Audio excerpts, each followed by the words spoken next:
तो hello students, Wasim से here और स्वागत है आपका एक बार फिर से हमारे और आपके प्यारे से यूट्यूब चैनल के ऊपर, है ना। तो लास्ट लेक्चर में हम लोगों ने इंजीनियरिंग मैकेनिक्स सब्जेक्ट स्टार्ट किया था, है ना, जिसके हम लोगों ने resultant of concurrent force system के प्रॉब्लम्स अभी तक लिए हैं। और लास्ट लेक्चर में हम लोगों ने resultant of non concurrent force system के प्रॉब्लम स्टार्ट किए थे, मतलब ही मोमेंट ऑफ फोर्स वेरिग्नोस थ्योरम वाले प्रॉब्लम्स हम लोगों ने स्टार्ट किए थे, जिसका एक प्रॉब्लम हम लोगों ने ऑलरेडी सॉल्व किया है। इसमें पूरा बेसिक भी हम लोगों ने मोमेंट का डिस्कस किया है। अगर वो वीडियो आप लोगों ने नहीं देखा है तो जल्दी से जाओ और डिस्क्रिप्शन में जाके लिंक पे हिट करो और वो वीडियो पहले देख लो, तो अच्छे से ये वाला वीडियो भी समझ में आएगा, है ना। तो आज हम लोग बेसिकली वेरिग्नोस थ्योरम का मोमेंट ऑफ फोर्स वाले प्रॉब्लम्स का सेकंड प्रॉब्लम आज हम लोग सॉल्व करने वाले हैं, जिसमें जो डायग्राम है वो ऑलरेडी गिवन है क्वेश्चन में, जो मैंने यहाँ पे ऑलरेडी ड्रॉ करके रखा है। डायग्राम ऑलरेडी गिवन है, जो ड्रॉ करके रखा हुआ है ना।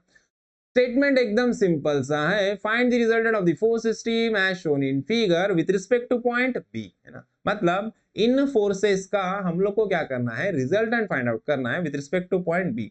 जब भी ऐसा बोला रहेगा प्रॉब्लम में, ऐसा वर्ड आ रहा है with respect to point B या ए, ऐसा मोमेंट रिजल्टेंट निकालने का पूछ रहा है, मतलब वो मोमेंट वाला प्रॉब्लम है। With respect to point A बोला है, with respect to point B बोला है, या with respect to point O बोला है, रिजल्टेंट को लोकेट करने के लिए, मतलब मोमेंट का प्रॉब्लम है।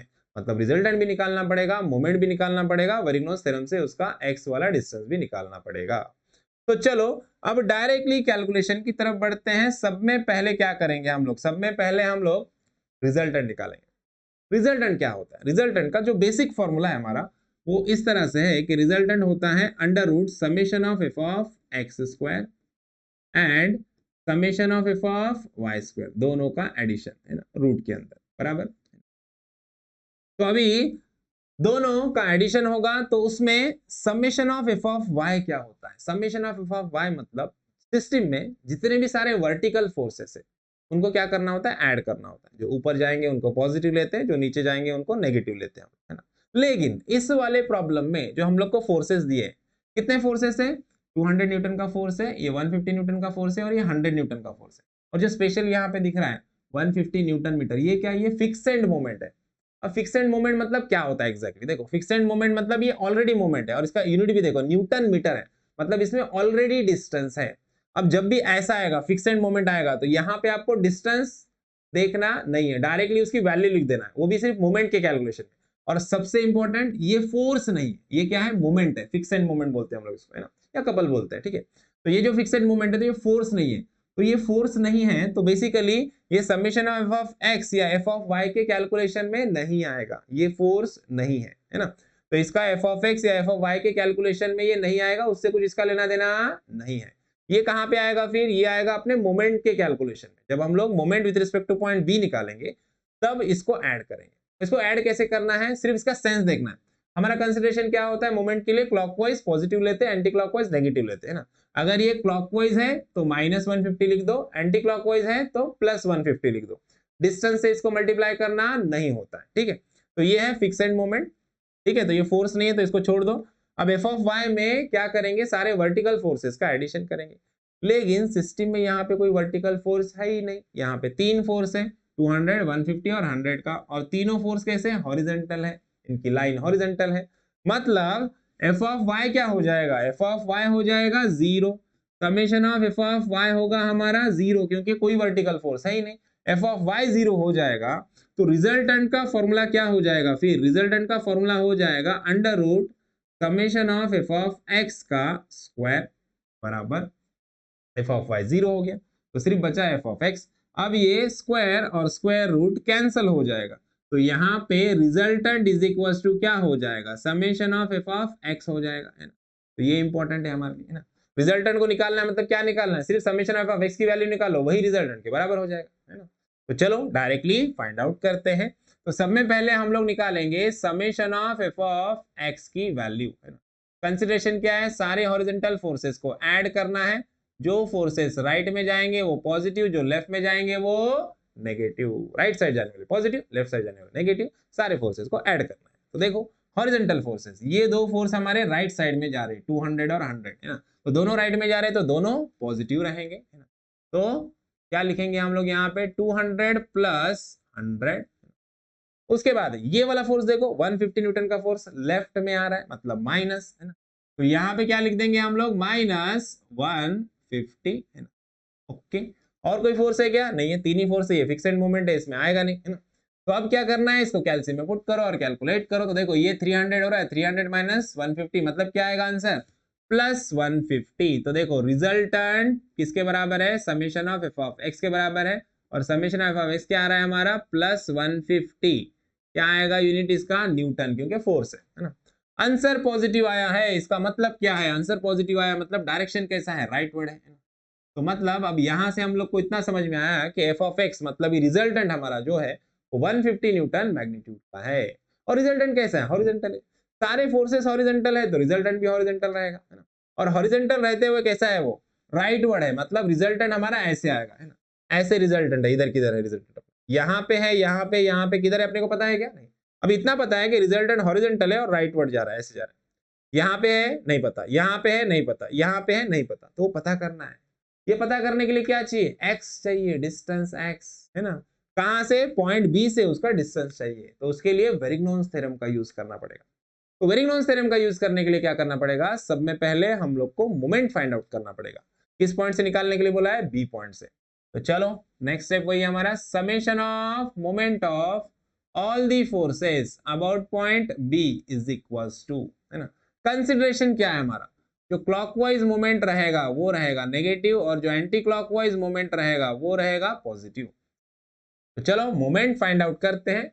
मोमेंट में सब में पहले फिक्सेड मोमेंट को ले लेते हैं। देखो फिक्सेड मोमेंट हमारा कैसे रोटेट हो रहा है, क्लॉकवाइज, है ना। कैसे घूम रहा है हमारा, क्लॉकवाइज। क्लॉकवाइज मोमेंट क्या होता है, नेगेटिव, तो यहाँ पे सिंपल लिख देना है -150।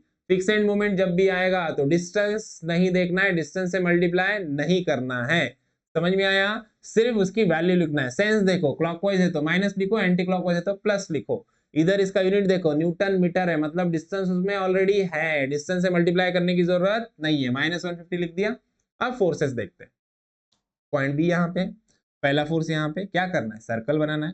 सेंटर क्या है, बी है ना। तो सर्कल किधर बनेगा, सेंटर की तरफ। डायरेक्शन किधर है, इधर, तो कैसे रोटेट करेंगे, यहाँ से ऐसे रोटेट करेंगे, है ना। कैसे घूम रहा है, कैसे घूम रहा है बोलो, क्लॉकवाइज, है ना। क्लॉकवाइज घूम रहा है तो क्लॉकवाइज मोमेंट क्या होता है, नेगेटिव, माइनस। अभी फोर्स कितना है अपना, 200 न्यूटन का, तो यहाँ पे लिख देते हैं 200 इनटू, अब क्या चाहिए, डिस्टेंस चाहिए। डिस्टेंस के लिए क्या करना है, फोर्स की लाइन को देखो, फोर्स की लाइन है हॉरिजॉन्टल, तो डिस्टेंस देखेंगे वर्टिकल, पॉइंट बी से कितना है, 1.5 मीटर, है ना। तो यहाँ पे लिख देंगे 1.5। ओके, उसके बाद नेक्स्ट फोर्स देखो, ये है 150 न्यूटन का फोर्स, कैसे रोटेट होगा, सेंटर किधर है, सेंटर है पॉइंट बी पे, ये है हमारा डिस्टेंस। सर्कल बनाना है, सेंटर नीचे है तो सर्कल भी किधर बनेगा, नीचे, है ना। डायरेक्शन इधर है तो कैसे आएगा, इधर से घूमेगा।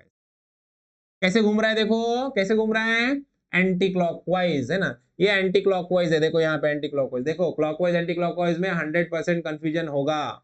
तो एग्जाम में जब भी जाओगे तो वॉच लेके जाना, स्मार्ट वॉच मत लेके जाना, वो कांटे वाली वॉच लेके जाना, है ना।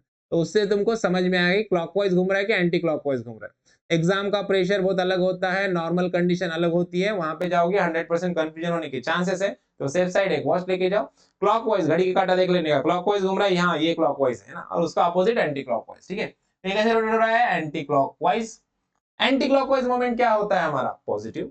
तो लिख दो, फोर्स कितना है हमारा 150 न्यूटन का, तो यहाँ पे क्या लिखेंगे हम लोग, +150 इनटू डिस्टेंस चाहिए। फोर्स की लाइन देखो कैसी है, हॉरिजॉन्टल। फोर्स की लाइन है हॉरिजॉन्टल तो डिस्टेंस चाहिए वर्टिकल, कहां से, पॉइंट बी से। 2 + 1.5 कितना हो जाएगा, 2 + 1.5 3.5, है ना। तो डिस्टेंस हम लोग यहाँ पे लिख देंगे 3.5, है। ओके, नेक्स्ट फोर्स है ये हमारा 100 न्यूटन का। सेंटर है यहाँ पे, ये है रेडियस, सर्कल बनाना है, कैसे रोटेट होगा, जिधर डायरेक्शन है इधर, तो रोटेट होगा ऐसे, तो रोटेट होगा इस तरह से। कैसे घूम रहा है, कैसे घूम रहा है बोलो, क्लॉकवाइज, है ना। तो क्लॉकवाइज मूवमेंट क्या होता है, नेगेटिव।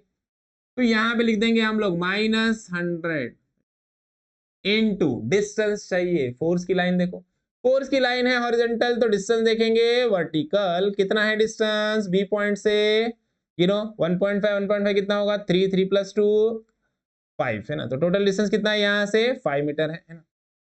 तो यहाँ पे लिख देंगे 5। ओके, ये आ गया अपना 5 मीटर। अभी नेक्स्ट और कोई फोर्स बचा नहीं, 1 2 3 तीन फोर्सेस थे, तीनों फोर्सेस आ गए, 1 2 3 फिक्स्ड मोमेंट था वो भी आ गया, सब आ गए कैलकुलेशन में। अब क्या करना है, अब ये सारा वैल्यू अच्छे से कैल्सी में पुट करना है और कैलकुलेट करना है। तो यहां से आपको moment of a force about point B का वैल्यू मिल जाएगा 425 है ना, जो कि माइनस में आएगा न्यूटन मीटर है ना। माइनस में हमारा आंसर आया है 425 न्यूटन मीटर। लेकिन लाइफ में हमेशा रहना है पॉजिटिव, तो आंसर भी लिखना है पॉजिटिव। तो चलो इसको पॉजिटिव में लिखते हैं। तो क्या लिखेंगे हम लोग यहाँ पे लिखेंगे 425 न्यूटन मीटर है ना। अब ये पॉजिटिव, नेगेटिव साइन क्या शो कर रहा था, नेगेटिव साइन बोल रहा था कि ये मोमेंट कैसा है, ये है क्लॉकवाइज। तो आगे हम लोग बता देंगे यहाँ पे क्लॉकवाइज, क्लॉकवाइज लिख के नेगेटिव साइन बता दो, या फिर वर्ड में लिखो क्लॉकवाइज। ओके, दोनों भी चलेगा। मोमेंट मिल गया है, अब निकालना है डिस्टेंस x। तो डिस्टेंस x निकालने के लिए क्या करेंगे हम लोग, अप्लाइंग वेरिग्नोस थ्योरम। तो यहाँ पे लिख दो, हम लोग क्या कर रहे हैं, वेरिग्नोस थ्योरम को अप्लाई कर रहे हैं, अप्लाइंग वेरिग्नोस थ्योरम। तो क्या है वेरिग्नोस थ्योरम, देखो अभी लिख देते हैं, applying Varignon's theorem. Varignon's theorem क्या बोलता है, moment of all the forces about any point in this system is equals to the moment of their resultant with respect to same point है ना। अभी सारे फोर्सेस का मोमेंट लिया point B से, तो रिजल्टेंट का भी मोमेंट लेंगे पॉइंट बी से, तो वो दोनों कैसे रहेंगे, बराबर रहेंगे है ना। तो मान लो हमारे रिजल्टेंट का जो परपेंडिकुलर डिस्टेंस है पॉइंट बी से वो है x है ना। तो r इंटू एक्स हो गया इसका मोमेंट, ये है वेरिग्नोस थ्योरम। निकालना क्या है, x निकालना है। तो x इज इक्वल टू क्या हो जाएगा, रिजल्टेंट को उधर भेज दो, इधर मल्टीप्लीकेशन में, इधर गया तो डिवीजन में जाएगा। Moment of all the forces about point B, moment of all the forces about point B upon क्या करेंगे, resultant divided by resultant. Moment की वैल्यू कितनी आ गई 425 और रिजल्टेंट की वैल्यू कितनी थी देखो 150, तो डिवाइडेड बाय 150 तो कितना आएगा 2 पॉइंट समथिंग आएगा। देखो x की वैल्यू हम लोग को मिल जाएंगी, कैल्शियम पुट करो 2.83 मीटर है ना। तो 2.83 मीटर ये मिल गई x की वैल्यू। यहां तक हम लोगों ने प्रॉब्लम सॉल्व किया तो आपको पूरे मार्क्स मिल जाएंगे। लेकिन हम लोग रिजल्टेंट को लोकेट भी करेंगे, किधर है रिजल्टेंट है ना। तो चलो रिजल्टेंट को लोकेट करते हैं। देखो रिजल्टेंट को लोकेट करने के लिए क्या करेंगे हम लोग, रिजल्टेंट को लोकेट करने के लिए हम लोग को एक चीज पता है, रिजल्टेंट कैसे है, हॉरिजॉन्टल है और कैसा है, राइटवर्ड है ना, हॉरिजॉन्टल राइटवर्ड जा रहा है। अब उसका डिस्टेंस भी मिल गया, कहां से, पॉइंट बी से 2.83 है ना। तो यहां तक 1.5 है, 2.83 मतलब यहाँ पे इधर किधर रहेगा हमारा रिजल्टेंट, कितना है रिजल्टेंट हमारा 150 न्यूटन का है ना। और इसका जो डिस्टेंस है पॉइंट बी से, ये वाला डिस्टेंस कितना है, ये है डिस्टेंस x, हम लोग को मिला है 2.83 मीटर। ओके, रिजल्टेंट को लोकेट भी किया और रिजल्टेंट का डिस्टेंस भी हम लोगों ने यहाँ पे फाइंड आउट किया है। तो यहाँ पे हमारा प्रॉब्लम खत्म होता है। आई होप आपको प्रॉब्लम अच्छे से समझ में आया। वीडियो अच्छा लगा है तो वीडियो को लाइक कीजिए, ज्यादा से ज्यादा अपने दोस्तों के साथ शेयर कीजिए और चैनल को सब्सक्राइब करना ना भूलिए। तो मिलते हैं नेक्स्ट वीडियो में नेक्स्ट प्रॉब्लम के साथ, तब तक के लिए थैंक यू, बाय बाय।